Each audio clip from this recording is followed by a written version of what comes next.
Wala pong med klinika katulad ng klinika natin sa buong Pilipinas. Tayo lang po ang meron niya sa buong Pilipinas.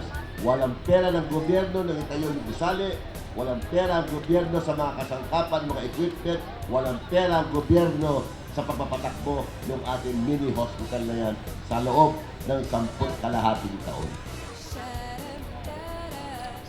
Yan ang performance po ni Amado at ng Kabaka.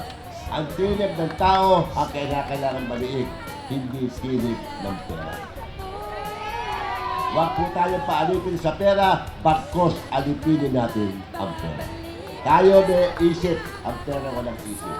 So sa inyo lahat, alam nyo, mahal kayo ni Amado, sama-sama po kami. Your Miss Choice, Isko Moreno Dumagoso, si Atienza, de I love you. Hindi tayo magkakamali, uusad, magiging progreso ang ating pong lungsod, lalo na ang ating distrito dahil pati City Hall nasa distrito natin. Tourist bed nasa distrito natin. Maraming hanap buhay magagawa si Yorme para sa ating pong distrito.